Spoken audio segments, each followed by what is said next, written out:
Então, hoje nós temos a Leni, que está aqui conosco, o Wilson, que vai apresentar o tema, o fiscal das sombras e a força do Evangelho. Então, Wilson, está contigo, que Deus o ilumine. O Evangelho segundo o Espiritismo, o tema chamado Bem-aventurados os que são misericordiosos, Kardec traz para nós a lembrança da anotação de Mateus, lá no capítulo 5, versículo 25 e 26, onde ele trata da reconciliação com os adversários. E reproduz o texto: reconciliai-vos o mais depressa possível com o vosso adversário, enquanto estáis com ele a caminho, para que ele não vos entregue ao juiz,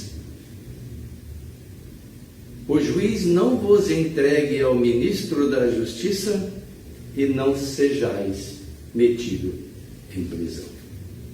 Digo-vos em verdade, que daí não saireis, enquanto não houverdes pago o último cêntimo. Em nossa existência nesta encarnação e nas precedentes, certamente já ouvimos muitas vezes falar desta passagem dos Evangelhos.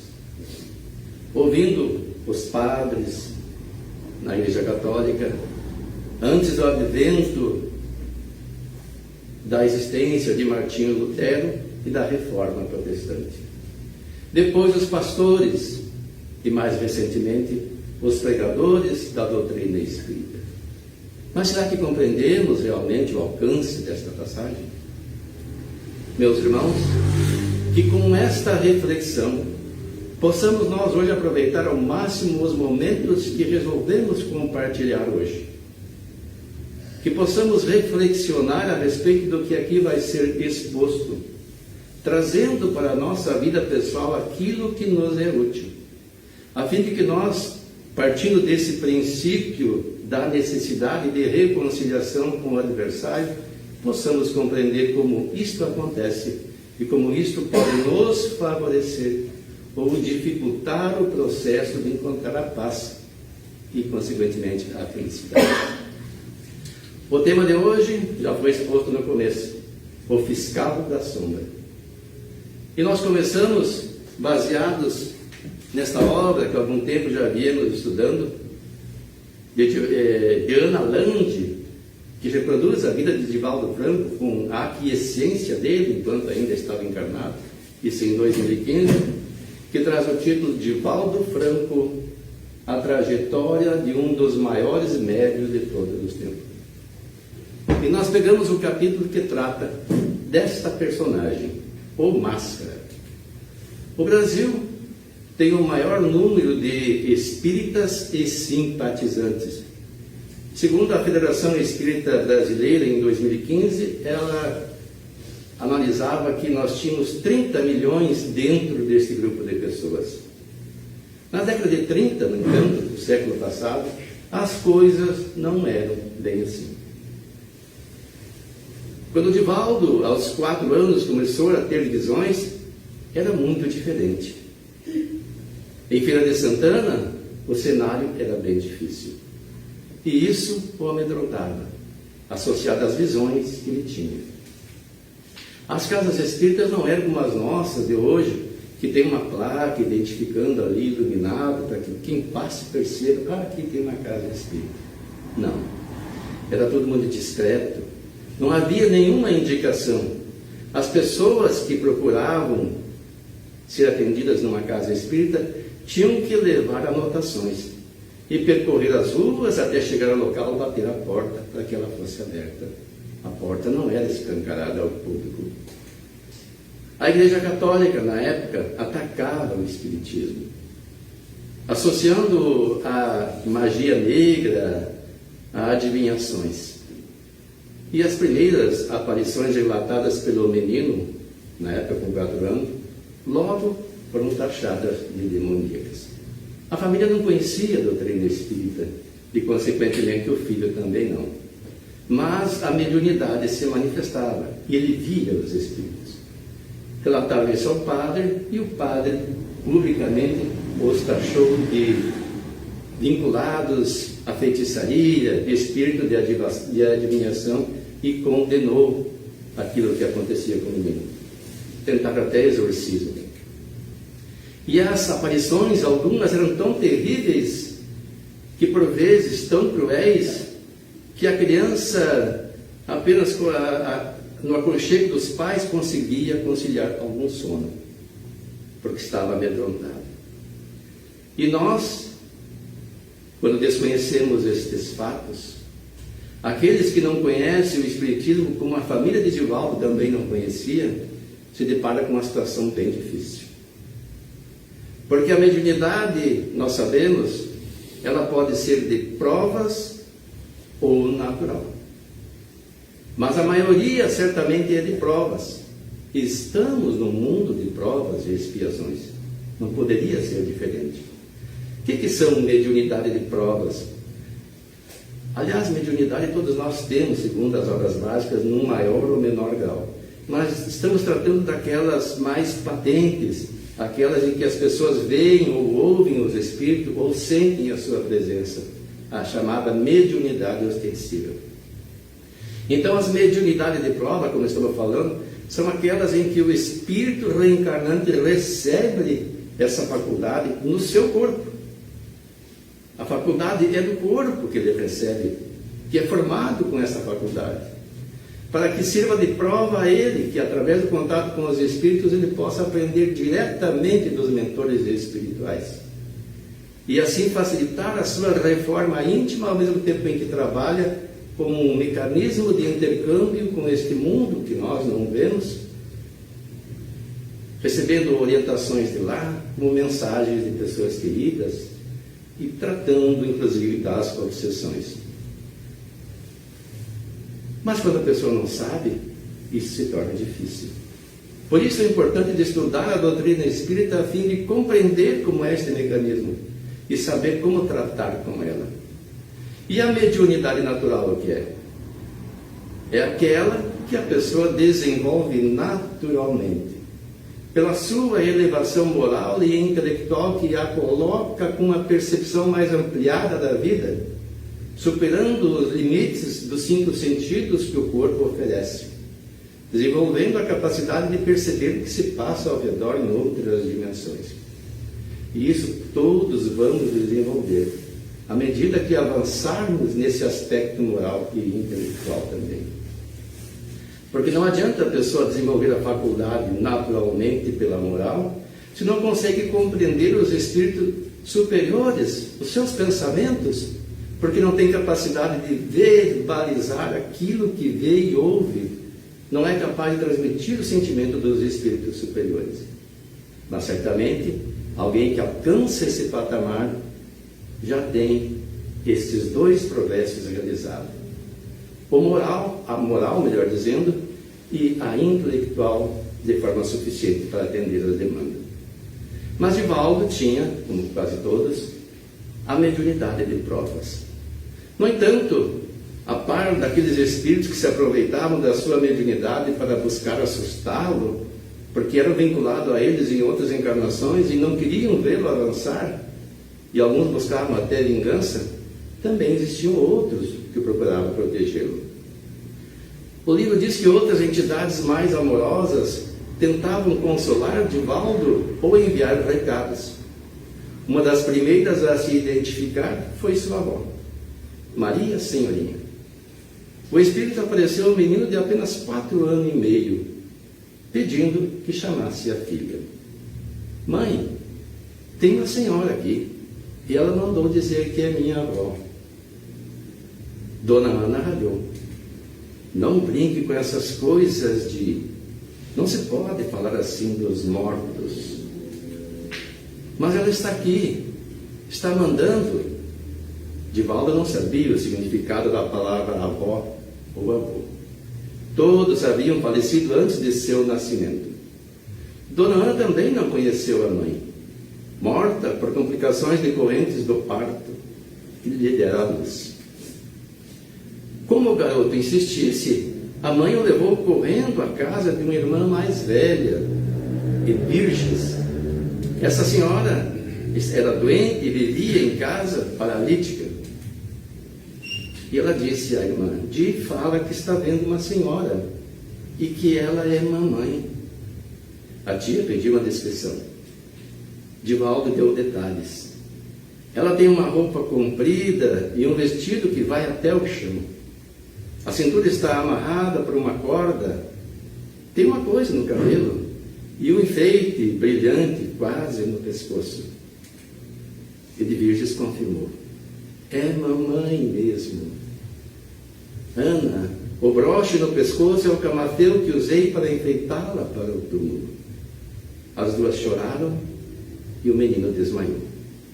Mais tarde lembraram ainda que a peça no cabelo só poderia ser um pente sevilhano que Maria Senhorinha sempre usava. Também com pouco mais de 4 anos, durante as crises asmáticas que o acompanharam por muitos anos na vida, Divaldo percebia a presença de um espírito que se apresentava com uma voz doce, em forma de uma luz branca. Era uma entidade que o deixava muito confortável. Tem confiança em Deus, dizia esse espírito. Isso vai passar. Vamos dormir? A figura surgia no momento em que a doença piorava. Divaldo a via como uma fada. Aos 9 anos, o espírito apareceu afirmando que o pior da prova havia acabado. A asma foi superada, porém os problemas respiratórios o perseguiriam pelo resto da vida. O mal seria o resultado de um suicídio que o médium cometera em vida passada, conforme descobriria muitos anos mais tarde, quando também soube que a figura amorosa que o amparava era Joana de Ângeles. Isso nos faz reflexionar. Divaldo já tinha um propósito, tinha uma assistência de Joana de Ângeles, um espírito luminar que nos trouxe muitas obras mais tarde, através de Divaldo Franco, notadamente na área da psicologia. Mas isso não afastou ele das consequências do ato deslocado que, segundo a própria Joana, ele cometera no passado. Quantas pessoas, às vezes, diante das dificuldades, não pensamos na fuga e achamos, quando não compreendemos as questões da vida espiritual e material, que a melhor forma seria deixar de viver. E aí vem a nefasta ideia de tirar a própria vida. Aqueles que estão dentro do movimento espírita podem dizer assim: mas eu jamais pensaria isso. Não, as pessoas podemos pensar. E embora o espiritismo já esteja certamente aprendido em uma parte dele, pelos estudos que fizemos, a ideia às vezes nos ocorre. Não levamos adiante, porque sabemos as consequências. Mas infelizmente temos notícia de que alguns irmãos dão abertura a obsessores e têm a sua visão obliterada, todo o conhecimento parece inútil e dá vazão àquele instinto de retirar a própria vida. Esquecem que o Espiritismo nos aconselha a sermos responsáveis pelos nossos atos e nos alerta que a cada ação existe uma reação correspondente e que a lei de causa e efeito não falha. E Jesus já alertou: a cada um segundo suas obras. Aprendemos em Espiritismo que este corpo que nós nos utilizamos para aqui nos manifestarmos e interagirmos no planeta Terra é uma cópia gerada pelo corpo espiritual que não morre, mesmo que tiremos a vida deste corpo, e que está interligado a este corpo. Como ele é o modelador, está vinculado, é o veículo entre a consciência, que somos nós, que a física quântica chama de observador, nós chamamos o espírito, para nos manifestarmos aqui. E está amarrado a este corpo como um balão oposto. Tudo que fizermos de agitação ao poste agitará também o balão. Ou seja, qualquer lesão que praticarmos voluntariamente contra este corpo, fatalmente repercutirá no perispírito. E a pessoa, ao desencarnar nessas situações, vai levar consigo os problemas que não conseguiu superar. pensa que livrar-se-á deles, por várias razões que não nos compete julgar, mas vai levar ao agravamento de ter violado a lei de Deus e as consequências de ter lesionado o seu perispírito. E aí a solução é um tratamento, primeiro no plano espiritual, mas que não é suficiente, precisa reencarnar. E como é que ele vai reencarnar? Seu perispírito está debilitado, está doente, vai nascer num corpo correspondente, com lesões nas áreas que ele violou ao tirar a vida numa encarnação anterior. Divaldo diz que cometeu suicídio jogando-se a um rio, e por isso apresentava problemas respiratórios. Que engano cometem esses irmãos! Ainda bem que Deus nos oportuniza a reparar os erros. Quando Divaldo tinha cerca de 5 anos, depois dos fatos já narrados em sua casa, apenas sua mãe acreditava nas visões que ele tinha. Os demais acreditavam ser coisas do demônio para afastar a família da igreja. Ainda mais que a igreja tocava nesse assunto, nesse sentido. E a família era católica.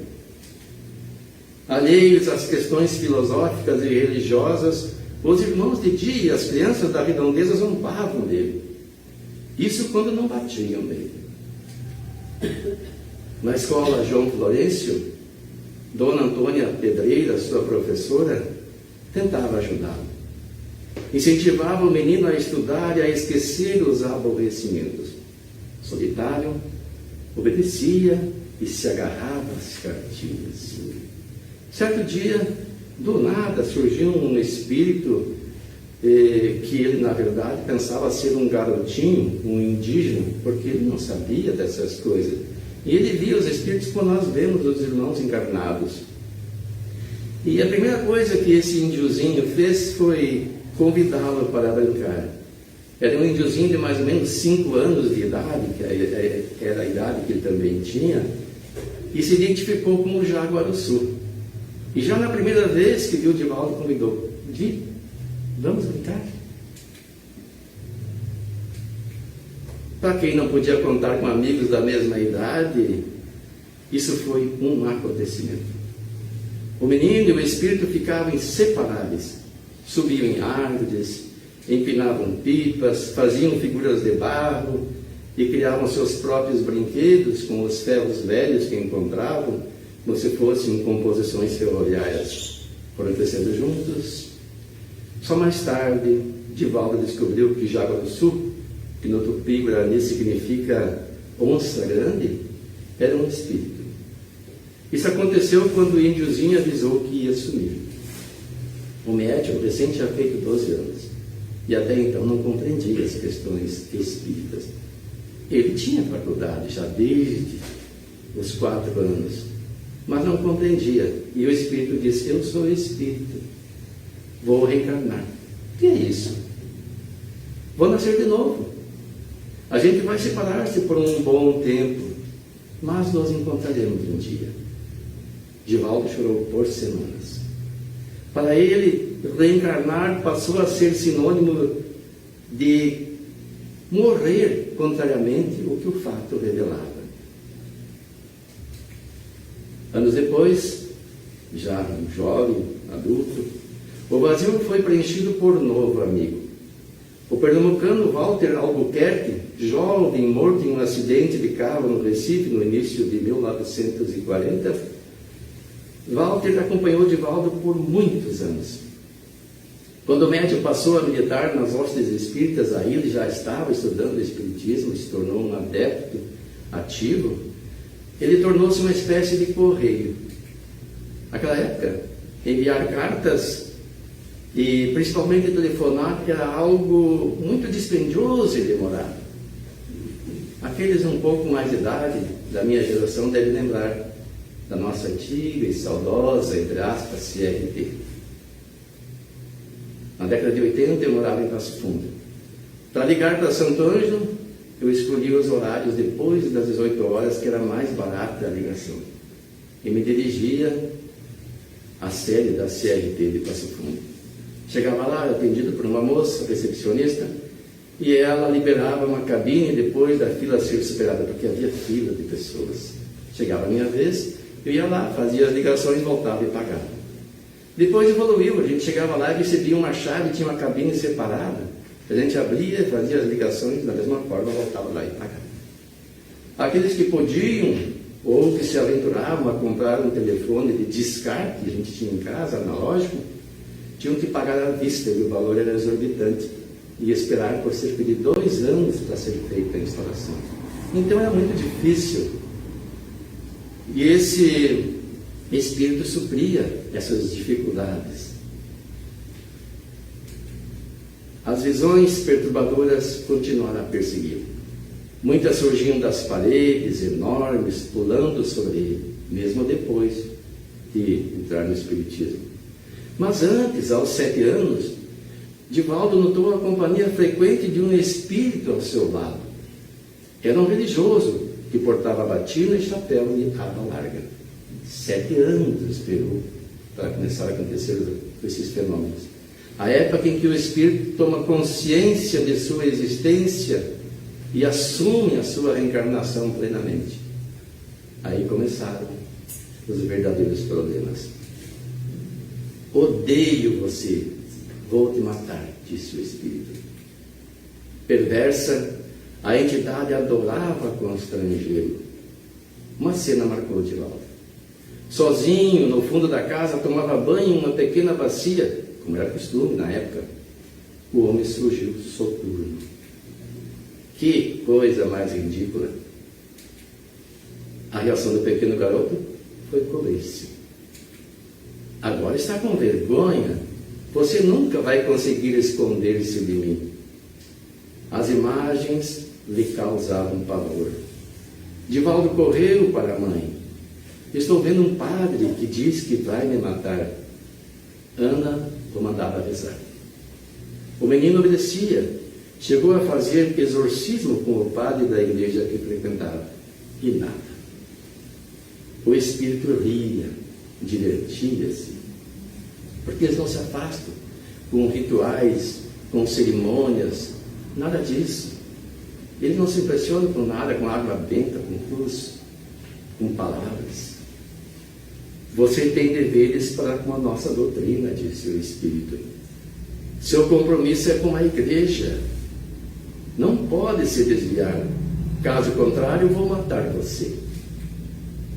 Para incitar o rapaz ao suicídio, o Espírito fez inúmeras tentativas. 2 vezes induziu pessoas anônimas a esbofeteá-lo, sem qualquer motivo. Em uma delas, voltava do trabalho pela Rua da Misericórdia, no centro de Salvador, quando foi puxado pelas costas e esmurrado. O golpe projetou sobre a vitrine uma joalheria, provocando cortes profundos no rosto. Imagine a cena, para quem presenciou. O agressor, ao notar o gesto indevido, tentou desculpar-se de todas as formas. Desculpe-me. Tive a impressão de que você era o sujeito que anda perturbando a paz da minha esposa. E quis dar-lhe um susto. Que belo modo ele dar um susto. Você me perdoe, disse ele. Houve uma confusão momentânea. Como em outras oportunidades, o espírito ameaçou Divaldo. Vou humilhá-lo tantas vezes que você não vai ter outra alternativa, senão a de se render. Em outra ocasião, quando já trabalhava no setor de aposentadorias do antigo Instituto do Estado, Divaldo foi puxado na repartição por uma velhinha que socou o seu rosto. Ela usava um anel, o que causou um corte terrível na face do jovem. A senhora teve um ataque e foi contida por outros funcionários. O espírito só observava. Divaldo não percebia sua presença, porque os espíritos têm essa capacidade de fazer-se ver quando querem, quando conseguem dominar essa faculdade. E quando querem assustar, aparecem. Isso os perversos. Divaldo recolheu-se em uma das salas. Dias depois, a senhora reapareceu. Sou aquela mulher que bateu em você, disse ela. Vim pedir desculpas. Naquele dia estava muito triste. estou com um câncer terminal. E tinha resolvido que iria me matar. Pensava que fazendo aquilo, o Senhor ia reagir e me livrar deste mundo terrível. Será que isso aconteceu só com aquela senhora? Quantas notícias nós vemos na imprensa de acidentes estranhos? Do nada um veículo se perde e se joga contra uma carreta e a pessoa morre. Às vezes o motorista e até passageiros, que não tem nada a ver com o assunto. Como não há informação da causa, se coloca no registro como um acidente, talvez por um mal súbito. Será que foi um mal súbito? Quantos desses ditos mal súbitos que provocam acidentes não são buscas de fugir da vida por pessoas que fazem uso desse recurso? Às vezes a pessoa está dirigindo, cheia de problemas, e pensa, como seria fácil? Fração de segundo, tudo acabaria. E vem aquela ideia infeliz. E essa senhora usou da mesma artimanha, inspirada pelo obsessor Divaldo. Mais uma vez, aí o Espírito apareceu. Imagine um escândalo. Um rapaz forte como você espancando uma velhinha em uma repartição pública, disse o Espírito. Não vou desistir tão fácil. Temos uma dívida de mais de 400 anos. Sei esperar. No dia certo, vou encontrar uma mão e armá-la a fim de matar. E a entidade ainda explicou. Uma couve? A gente arranca com as mãos. Um arbusto exige uma enxada. Para uma árvore, passa a ser necessário um trator. Vou destruir você enquanto ainda é uma simples couve. E os espíritos percebem. Quando nós estamos nos esforçando por progredir, por criar resistência, por criar um padrão moral que nos sustente nas provações, eles percebem, ele está criando forças. Vamos destruí-lo enquanto ele está apenas estudando, não está exercitando. Então temos que ficar sempre atentos. O Espírito perseguiu Divaldo quase diariamente por mais de 30 anos. Veja como é fácil, entre aspas, libertar-se de um obsessor, que nós vamos falar adiante, que na verdade não é este o processo, libertar-se dele. Tornando-se para ele uma espécie de amigo-inimigo e um constante fiscal de sua conduta. Divaldo passou a chamá-lo de Máscara de Ferro, inspirado no filme baseado na obra de Alexandre Dumas, pois a entidade lembrava o personagem mascarado, porém de forma ainda mais assustadora, com uma máscara em chamas. O apelido surgiu logo após a agressão na Rua da Misericórdia. Ao chegar em casa, abalado, Divaldo encontrou novamente a entidade e, profundamente impressionado, ajoelhou-se diante dela, pedindo perdão por algum mal que pudesse ter cometido, embora não se lembrasse de nada. Anos depois, em janeiro de 1960, Divaldo estava em Uberaba. Havia sido orador de uma formatura de médicos. Sempre que passava pela cidade mineira, Chico Xavier, então o maior expoente do espiritismo do Brasil, convidava-o para tomar parte das reuniões doutrinárias e de desobsessão. Nós não podemos convidar qualquer um para as reuniões de desobsessão, e mesmo para as reuniões mediúnicas convencionais. Mas Chico conhecia a faculdade de Divaldo e a sua moral e o progresso que ele já havia sido feito, por isso era convidado. Naquela quarta-feira, vários espíritos se comunicaram através dos médiuns presentes.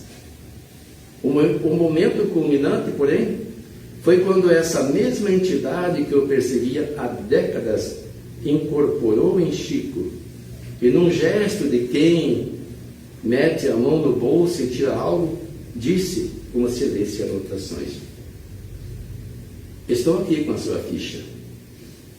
Você se recorda do ano de 1954, quando esteve em Apucarana pela primeira vez? Não se lembrava. Pois vou refrescar-lhe a memória. e começou a citar os fatos ocorridos naquela oportunidade na cidade do norte do Paraná. Divaldo recordou-se, o Espírito prosseguiu. E no dia 14 de julho do ano passado, quando esteve no Rio de Janeiro, dessa vez o médium se lembrou de um incidente desagradável. Uma mulher com quem conversava sem qualquer motivo descontrolou-se, provocando uma discussão inesperada que o chocou profundamente. Por que as pessoas às vezes se descontrolam do nada? Será um ímpeto, um impulso, sem nenhum motivo? Aparentemente não, mas não sabemos o que está por trás. Tomada de cólera, a moça foi investindo de tal maneira contra Divaldo, com o dedo em riste, que não havia mais nada a fazer, senão recuar. Quando notou, o médium estava próximo à janela e percebeu que a mulher iria empurrá-lo. Estava em um escritório no 12º andar do edifício. Com habilidade ele conseguiu se esquivar. E o Espírito novamente apareceu e explicou com beleza. Fui eu que incorporou naquela pessoa para matar você, como ele havia prometido, ele ia tentar. Até que pelo menos tentasse, ele esperava conseguir. Sei que não destruirei o seu espírito, claro, ele sabe, porque ele também morreu e não foi destruído, mas aniquilarei o seu corpo. E assim você vai ficar do nosso lado. Venho hoje aqui para termos um acerto. Você tinha se comprometido conosco, a chamada igreja militante, para engrossar as fileiras do clero quando retornasse à terra. Só que nos traiu vergonhosamente, praticando essa doutrina desprezível, que além de tudo, prega essa farsa de comunicação com os mortos. Divaldo argumentou: meu irmão, o senhor é a maior prova da legitimidade e da justiça do fenômeno espírita. Afinal, para conversar comigo, teve de incorporar um médium. Este manequim de que me utilizo, disse o Espírito, é um instrumento dócil. Como você consideraria se eu, um sacerdote mais respeitável na religião, fosse um picadeiro de circo para distribuir a Sagrada Eucaristia? O senhor me desculpe, disse Divaldo, mas a culpa não é do Espiritismo. E insistiu: o amigo não entende, não sou ninguém, sou um mero empregado em serviço. Não entendo por que se volta contra mim. O irmão deveria voltar-se contra aquele que me dirige, Jesus.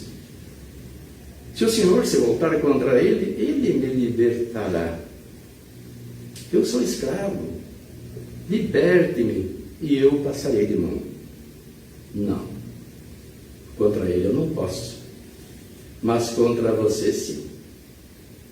O Espírito prometeu se utilizar de todos os meios para persuadi-lo. Ou você retorna para a nossa igreja, ou vamos bater tanto em você, de bordão, eu e o meu povo, que aonde quer que vá, a humilhação, o desrespeito e o sofrimento vão esperar por você. Muitas vezes nós já reencarnamos. Esta é a última, certamente, logicamente, porque estamos conversando aqui. Mas há aqueles que já partiram para o plano espiritual e estão conosco também, e que falaremos depois.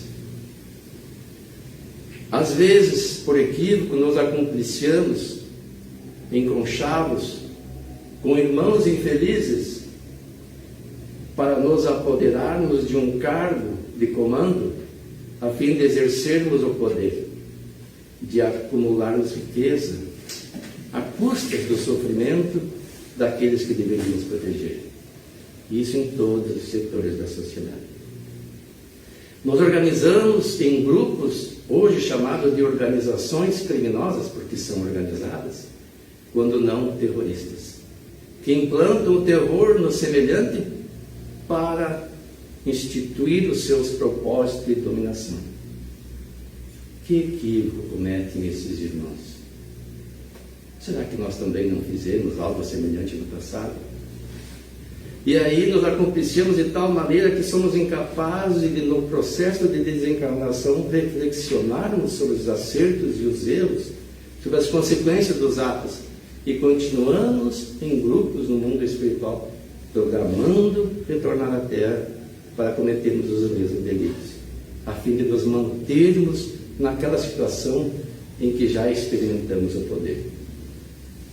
Até que nos demos conta do equívoco. Quando estudamos profundamente o Evangelho de Jesus, especialmente quando entendemos a doutrina espírita e compreendemos a lei de causa e efeito, e então resolvemos mudar de rumo. Será que é tão simples assim? Eu sei que estou errado, agora preciso agir diferente. Aqueles companheiros do passado vão querer permitir que eu me afaste deles tão facilmente, sem resistência? Primeiro, eles querem manter o grupo unido, porque têm, segundo pensam, mais forças. Depois, eles têm também as suas cobranças, porque muitas vezes se sentiram traídos no passado, porque pela luta do poder, as pessoas não são amigas, são parceiros. Chamam de ideais, mas basta uma contrariedade que um se volta contra o outro. E aí a pessoa resolve modificar. Toma uma nova atitude, mas aquele que não compreende que a pessoa mudou, que é outra personalidade agora, que ela está diferente, que ela tomou um novo propósito de vida, ele não entende assim. Ele acha que é um embuste, que é um farsante, que é um hipócrita, e tenta demovê-lo do seu propósito para manter junto a si. Isso quando não quer vingança. Então as pessoas às vezes reencarnamos nessa situação e encontramos muitas dificuldades. Mas temos o nosso guia espiritual. Temos a proteção do alto quando resolvemos agir bem. E somos incentivados a prosseguir. Não vão nos isentar da responsabilidade, mas vão nos dar forças para levar até o fim o projeto de soerguimento pessoal, de libertação e, quiçá, ajudar os outros que nos perseguem a também seguir conosco. Nós devemos pedir forças a Deus para nos desvencilharmos de eventual mal falado pacto que tenhamos feito nesse sentido. Porque pacto com os trevosos, encarnados ou desencarnados, não se rompem facilmente. Anos depois, Divaldo saberia pelo próprio Espírito dos motivos para ser alvo de tamanho ódio. Durante o reinado de Luís XIII, ambos haviam sido conselheiros do primeiro-ministro francês, Armand Jean Duclos, o cardeal de Richelieu, nas figuras de importantes religiosos. Divaldo tinha descoberto algumas irregularidades cometidas pelo colega e o entregou ao chefe, que o puniu com um processo. A animosidade entre os dois cresceu. Certo dia, em meados de 1625, o colega percorria os corredores do castelo de Louvre à procura da rainha de Médici, que ali visitava o filho, quando encontrou Divaldo. Perguntou-lhe se saberia do paradeiro dela. Divaldo indicou determinada sala. Era uma armadilha. Porta falsa se abria para fora do edifício, fazendo o colega desleal despencar em um desfiladeiro. Detalhe: o fato ocorrera há mais de 300 anos. E agora o antigo adversário procurava vingança, procurava entregar Divaldo ao juiz, aquele da fala de Jesus, para que fosse metido em prisão de sua própria consciência. A revelação feita por Máscara veio inicialmente de forma cifrada. Já leu o livro A Eminência Parda, de Aldous Huxley? Leia. Você se recordará de alguns fatos. De que fato falava do Espírito? Fatos ocorridos no século XVII. Quem lê o livro vai se deparar lá com esses fatos. Divaldo disse ter revisto a cena várias vezes, sempre ouvindo os gritos do conselheiro que ecoavam em direção ao rio Sena, que em épocas de cheia chegava às margens do prédio. Máscara de Ferro só o deixaria definitivamente décadas depois, quando o trabalho de atendimento aos carentes e crianças abandonadas se consolidara na mansão do Caminho que ele criara junto com o tio Nilson. Certo dia, Divaldo encontrou o portão desta mansão, e a mansão é constituída de vários prédios, não é uma casa única, é uma verdadeira cidade, tem de tudo, de escola, farmácia, até hospital, padaria, casas, dormitórios, mães que acolhem crianças, mães que adotam filhos para cuidar. E uma criança nascida ainda com o cordão umbilical comido por formigas, que certamente tinha sido fruto de um malfadada gravidez, provavelmente problemática, né? Pensou em encaminhá-la pelas autoridades, porque a mansão já estava repleta de assistidos, não tinham recursos suficientes para atender aquelas bocas. De repente, pegar uma criança naquela situação, que demandava uma atenção mais aprofundada de alguém que cuidasse dela dia e noite, devido ao seu estado de debilidade. No entanto, não teve coragem de entregar às autoridades. Correu em direção aos colaboradores que o ajudavam a manter suas obras. No meio do caminho, o espírito apareceu. Andava sumido. Ah, seja bem-vindo, disse Divaldo, meu irmão. Graças a Deus. Olha a reação do Divaldo. Aquele espírito que eu perseguia há mais de 30 anos, ele chamava de irmão. Lembra que ele pedira desculpas, perdão no passado, sem saber da causa? Agora ele já sabia. O próprio espírito revelara. Mas o espírito não o perdoara. Mas ele tinha se modificado. Ele não guardava revolta contra aquele que lhe entregara, mesmo porque tinha sido ele o que tinha provocado a desdita do seu irmão de jornada. A entidade perguntou: o que é essa coisa? O que é essa coisa aí? Não é uma coisa, é uma criança e eu vou socorrê-la. Você ama essa coisa objeta? Ainda não. Acabou de chegar, mas vou amá-la. Será mesmo de amar criança tão detestável? Detestável para o Senhor. Para mim, linda. É um presente de Deus. E abraçou ainda mais forte a criança. Eu coloquei caixa ali porque a inteligência artificial, se colocar as crianças, não faria mais. Divaldo, vou dizer uma coisa, disse o Espírito. A partir deste momento, eu o amarei. E o Espírito começou a mudar de aparência. Você me convenceu. Eu tenho que ajudá-lo. Porque essa que aí está é minha mãe reencarnada. É preciso amar quem vai amar. Daquele dia em diante, o Máscara de Ferro passaria a ser somente um amigo. Agora um amigo verdadeiro.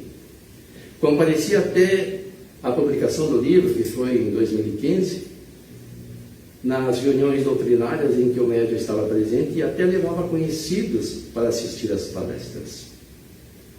Com a palestra e a vibração ambiente, certamente as entidades se beneficiavam e adquiriam disposição para se melhorarem pelas reflexões que faziam. Eu falei antes que eles nos acompanham. Certamente aqui esses espaços que nós enxergamos vazios de pessoas encarnadas podem estar ocupados por espíritos que têm condições de adentrar e que vieram conosco para se beneficiar da fala de hoje, que fala da reconciliação. Aqui, não se preocupe, só adentro aqueles que já adquiriram predisposição para a sua reforma, que estão prontos para ouvir orientações e reflexionar. Não quer dizer que outros não nos acompanhem também. porque nós os elegemos, segundo Kardec, em O Livro dos Espíritos, na questão 459, ele indaga: influenciam os espíritos em nossos pensamentos e atos? Respondem os espíritos superiores: muito mais do que imaginais, tanto que de ordinário são eles que vos dirigem. Quer dizer que eles nos conduzem, não literalmente. Eles não têm a capacidade de nos conduzir coercitivamente, de fazer com que façamos aquilo que não desejamos, mas eles inspiram as nossas tendências, boas ou más, depende dos que elegemos estar conosco, para agirmos de determinada forma. Os perversos, percebendo falhas de caráter nosso, nos estimulam a alimentá-lo. Nos estimulam a vaidade, o orgulho, nos inspiram a cometer o equívoco, e assim nós os atraímos em maior quantidade. Quando agimos bem, pelo contrário, atraímos os bons espíritos que por suas vezes também nos inspiram. E nós nem sequer percebemos. Diante de uma possibilidade de escolha, nós temos o livre-arbítrio de fazer ou não fazer esta ou aquela atitude, aquela atividade. E pensamos que escolhemos por vontade própria, que na verdade é vontade própria, mas por uma ideia que desenvolvemos sozinhos. Ah, como eu sou inteligente quando acertamos. Ah, como fui infeliz quando erramos. Não nos damos conta que somos inspirados frequentemente. O autor de Hebreus dizia que nós sempre estamos acompanhados por uma nuvem de testemunhas. As pessoas muitas vezes dizemos que foi Paulo que escreveu a carta aos Hebreus, mas não há comprovação. O fato é que o autor de Hebreus nos trouxe essa realidade.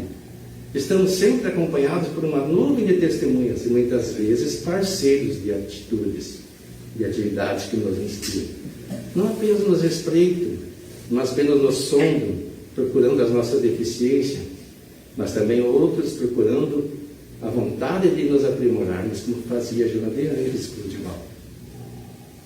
E quando nós nos permitimos conviver com espíritos inferiores, e às vezes o nosso guia diz assim: vai para o centro espiritual hoje. Você vai precisar de um passe por uma razão qualquer, estou com uma leve dor de cabeça, uma disposição. Vá ouvir a palestra, vá cedo. E depois receba o passe. Eles vêm conosco.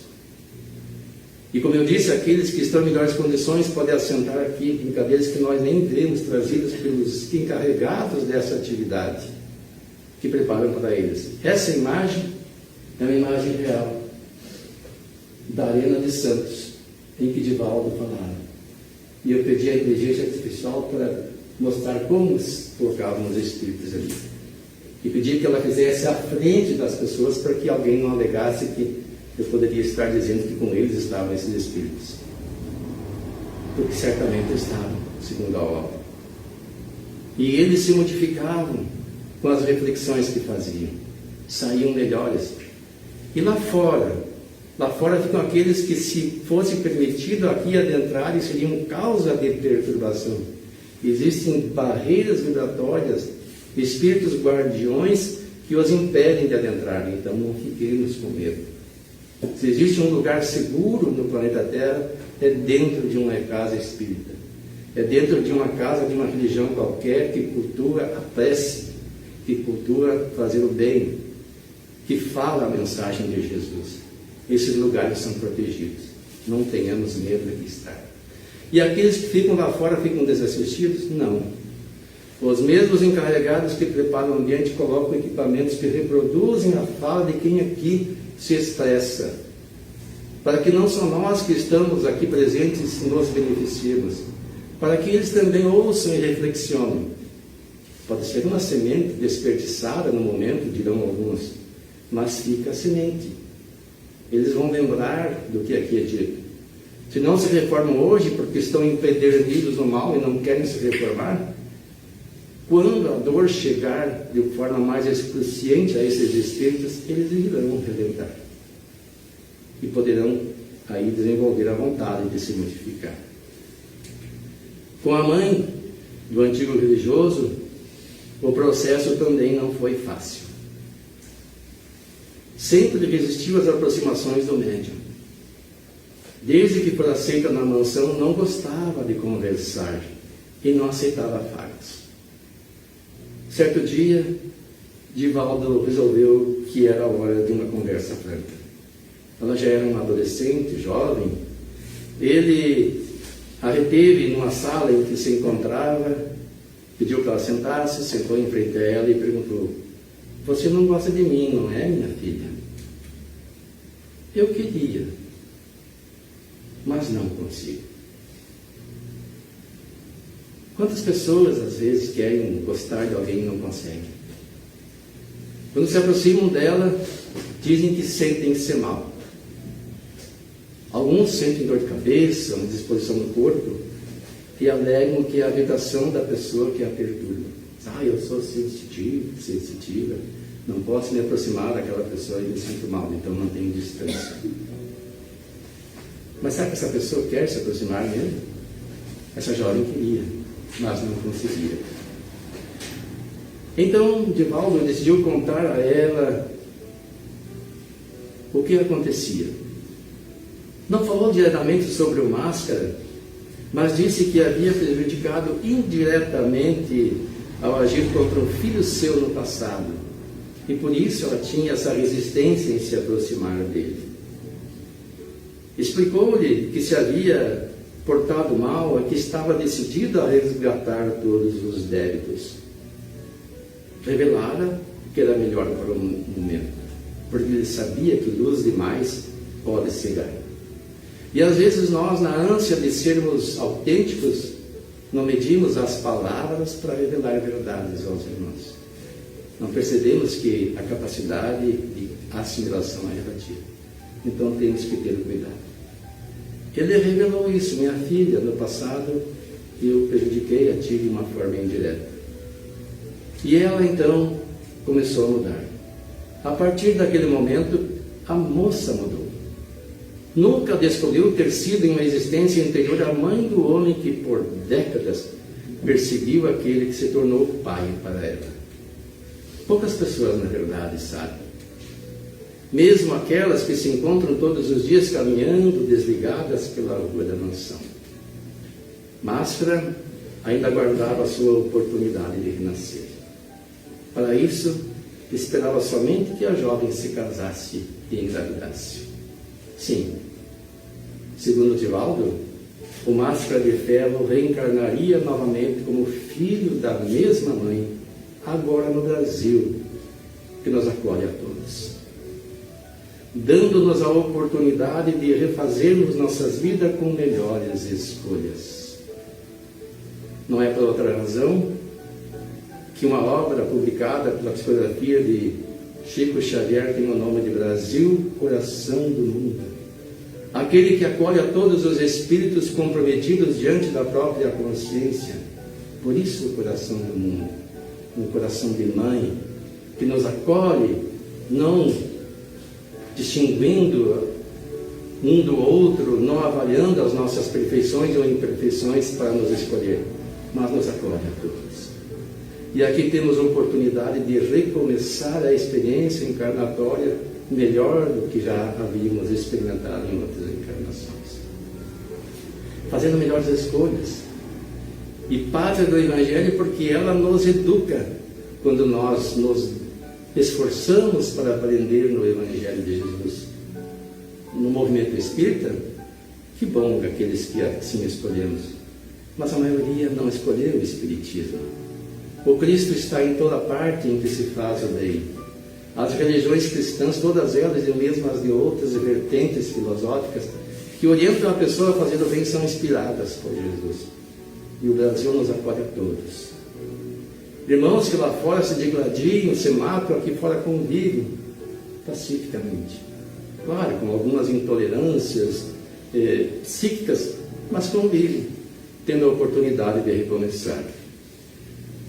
E voltando ao tema do começo, que falava, nos concitava a nos reconciliarmos com o adversário. Quem é o adversário?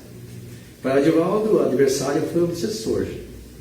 Para nós, os nossos companheiros de jornada, e muitas vezes dentro da própria família, um irmão, um pai, uma mãe, um filho, um parente próximo, mesmo distante, os companheiros de trabalho, de clube, de associação religiosa, movimento espírita.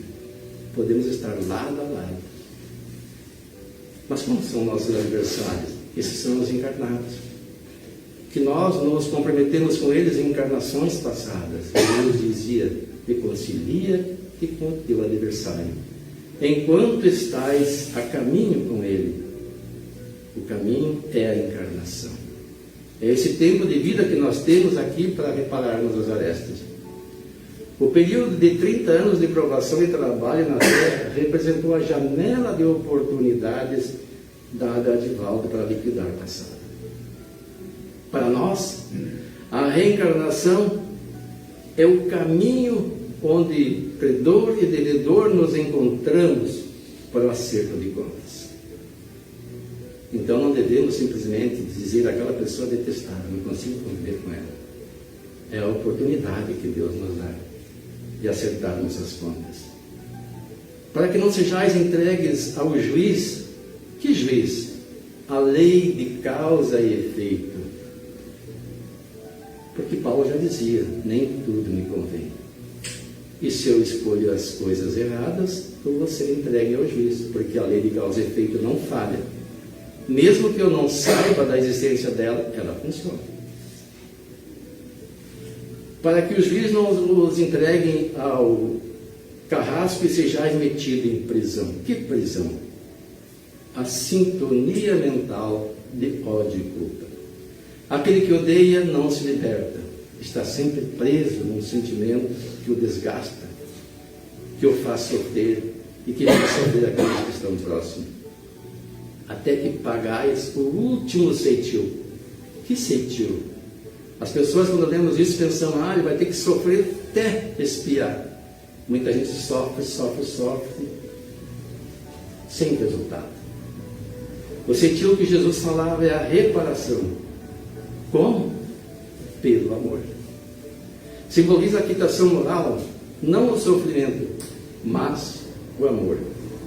E qual é o papel de Joana de Ângela nessa história? Ela foi a mentora espiritual que agiu como advogada da própria lei divina. Ela garantiu que o processo de reconciliação não fosse tirado por novas infrações. Ao orientar Divaldo a não revidar, ela impediu que ele criasse novos processos judiciais e espirituais, novos débitos. Porque, como eu disse, todos sofremos em algum momento da vida, mas isso não quita o nosso débito. Só o que quita é o amor. E Paulo mesmo dizia: mesmo que eu desse tudo que eu tenho, mesmo o corpo para ser queimado, se não tiver amor, nada disso me serviria. Então é preciso fazer as coisas por amor, que o próprio bem-estar na ação vai ser já a nossa moeda de troca. Ao retirar o médium do papel de vítima, e que muitos de nós hoje alimentamos essa ideia que somos vítimas, ou vítimas do sistema, ou vítimas da sociedade, nunca vítimas do nosso próprio agir. Se estamos na Terra, é porque somos vítimas de nós mesmos, é um mundo de provas e expiações. Então ela aplicou o princípio da humildade indispensável para quem deseja pagar o que deve. Não somos vítimas, somos colhedores do próprio plantio. Ao conduzi-lo ao trabalho, ela forneceu a moeda correta, o bônus de caridade. Não o bônus horas que muitas pessoas procuram adquirir por suas práticas materiais. Quem atua pensando em conquistar o bônus hora vai ter uma grande decepção ao desencarnar. Não vai ter nenhum. Porque não fez o que fez por amor, mas apenas para ter o direito, segundo penso, de residir no nosso lar. A história real de Divaldo prova que a reconciliação proposta pelo Cristo não se consolida com palavras vazias. Não basta pedir perdão, mas sim através de uma profunda e dolorosa, mas gratificante transformação moral. Que assim nós vamos estar quites com nossa própria consciência. Se o adversário não compreender, é problema dele. Nós avançaremos. estaremos livres do seu assédio. Mas se conseguirmos o que Divaldo conseguiu, pelo exemplo modificá-lo, então, de fato, teremos dado validade à nossa oportunidade reencarnatória que agora temos. Fiquemos com essas reflexões. Muito obrigado pela atenção. Então, queremos agradecer de todo o coração ao Wilson a apresentação desse tema, que conta fatos da vida encarnada do nosso querido irmão, professor Divaldo Franco, e que nos mostrou que somente o amor muda aquilo que já foi feito. Então, Deus, muito obrigado e que Deus o abençoe.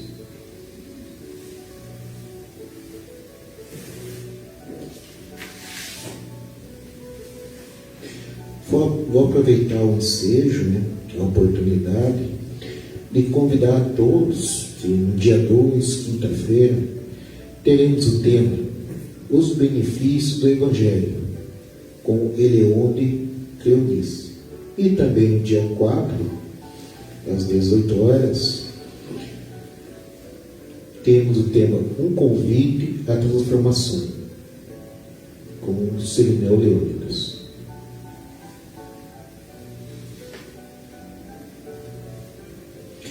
Antes de passar para esse final, eu solicito a todos que permaneçam em silêncio, oração, e aqueles irmãozinhos que desejarem o passe, que dê preferência aos mais idosos. Então, novamente, elevando nosso pensamento a Deus, esse Pai de infinito amor, de infinita luz, queremos agradecer esses momentos vivenciados aqui por nós, que nos engrandece o coração, nos dá alegria. Também agradecemos o apoio dos amados benfeitores espirituais aqui no Fé Esperança. Ó meu Deus, pedimos que nos dê força para a nossa modificação íntima, a nossa reforma íntima, porque sabemos que o que fazemos agora, no presente, nesse mundo, ecoa por toda a eternidade. Pedimos, Pai, que direcione nossa força, esteja junto conosco, para que possamos ecoar paz, alegria, perdão e amor. Pai, continue nos abençoando, que sua luz esteja sempre presente em nosso caminho, iluminando, nos dando força, porque somos pequeninos ainda, precisamos de Ti, e temos a certeza em nosso coração que aconteça o que acontecer conosco, vamos pedir o Seu apoio, porque o Senhor, nosso Deus, aconteça o que acontecer, sempre será maior do que tudo. Que assim seja. Então, queridos irmãos que não necessitam do passe com a presença do médium, eu desejo um bom retorno aos seus lares e que a paz do Mestre Jesus continue com todos. Os demais aguardem que serão chamados para o passe. Muito obrigado.